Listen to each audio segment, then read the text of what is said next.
Hi, welcome to the Native Wildman channel. Your host, Sean Catfish Wilson, speaking it. Dude, I like when you do the ith on the back of your words, man. Thank you. And today's video is my 5 favorite knives of 2022. Some of them you've seen before. A couple of them, 3 of them are actually pretty new to my collection. We will start off with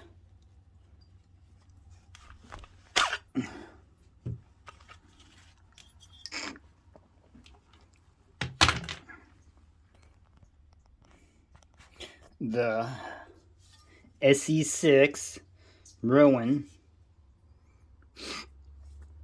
It has use to it. See, I'm starting to wear off the SE part.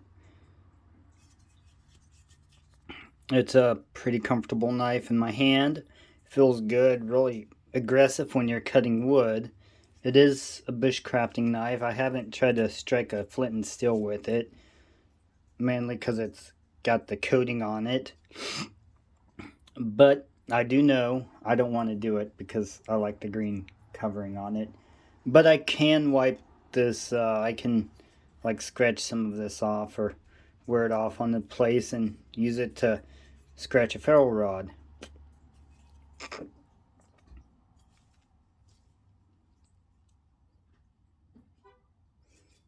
And the cool thing about Essie is they have a lifetime unlimited warranty. So which means I can take this and put it in a vise and do the cold steel test that you see on the cold steel videos and bend it until it snaps into 1,000 pieces. Well, hopefully it just snap in 2 pieces. But I'm not going to do it, obviously. But anyways, my point is they will send me a new one. I can do whatever to this knife. If it breaks, I get a new one, even if it's something that you shouldn't do with knives, which is pretty cool with SE. My next one on the list is this QSP Leopard.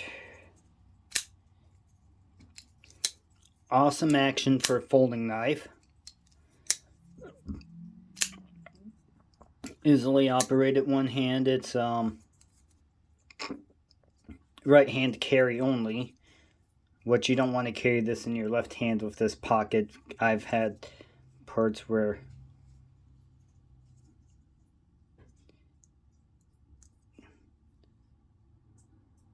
see, you'll cut yourself. That's just superficial. It didn't go down into the make me bleed, but other than that, I really like this knife. The blade geometry, how it cuts.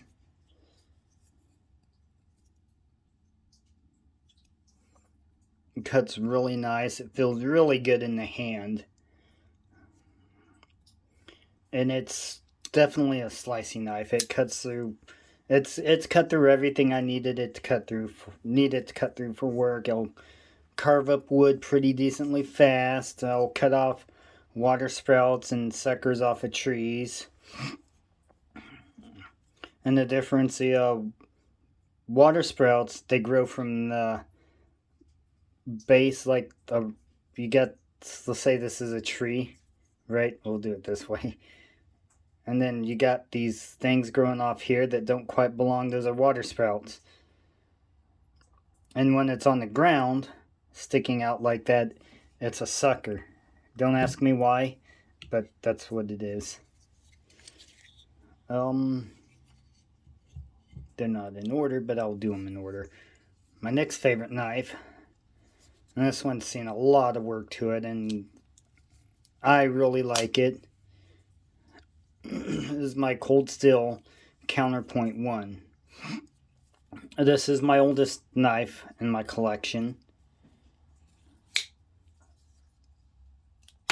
One of the first knives I actually spent a decent amount of money on. At the time I got it for $50, but now they're around $80, so a little bit more. These holes in it, I really like the holes. They're really utilitarian if you know how to use them.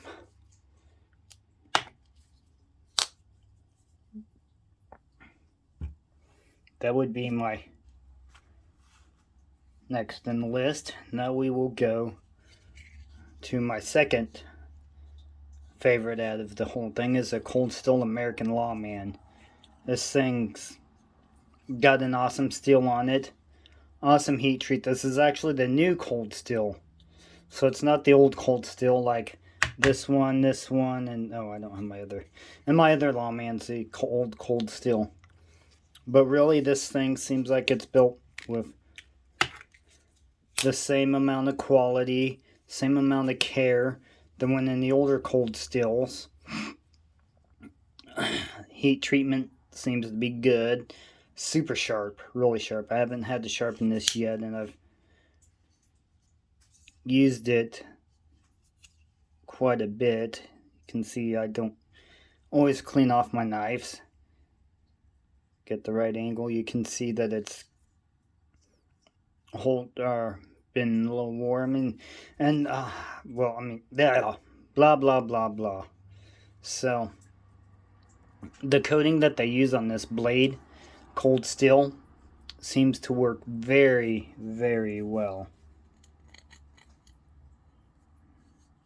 It hasn't worn off like some of my other knives that I have.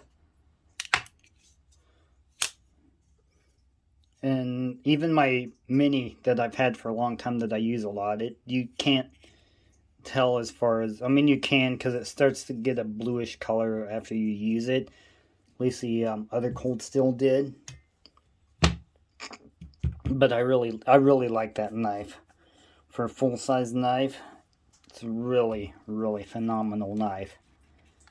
But it's also around $150 plus. Then, my number one all-time favorite knife has lots of love, is my Cold Steel Leatherneck SF.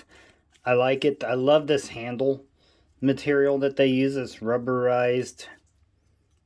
I don't remember exactly what Cold Steel calls it, but it's really awesome because your hand has virtually almost no slip. I mean, everything when you're swinging it like that, you're going to get a little slip. Like the SE, it's a little bit slicker, even with this texturing. So this will tend to slide out of your hand, but it has a decent part to stop it right here. This thing, even if it does slide, the butt's gonna stop it. You can use it as a hammer or smash something, like if you need to smash a rock for some reason. I don't know why, but there might be some reasons. She holds a good edge. She batons good. It's cut everything I needed it to cut with a knife.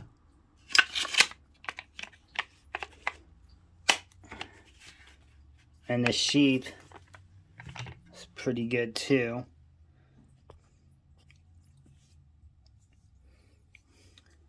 Although the downfall about the sheath sometimes is, I fish a river a lot, so sometimes sand gets in my knife sheaths and my pivot points and stuff. But really, it hasn't been that big of an issue. And this thing, the fit and finish for the materials, it's really good. I like it a lot.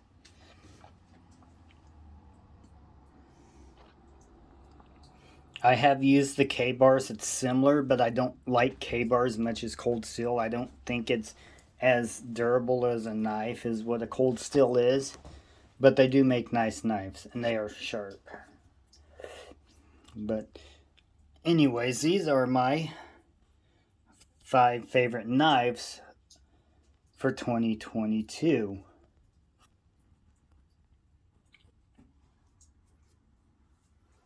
And as you can see, these ones showed my most used. This one's got quite a bit of use. I've used these all up quite a bit. And as far as cutting performance, these two are by far the best that I have for cutting, for everyday use cutting performance. These two are the best. The SC does cut a little bit faster than this cold steel. The edge retention on both of them are around the same. This one's more comfortable, in my opinion. But this one has this cool front choil on it. This one's also a little bit bigger. So, let me know out of these knives, which one would you pick to be in your favorites list? If any of them.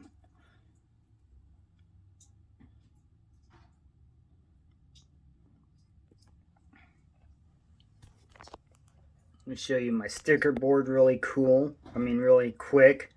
Yeah, it's really cool too.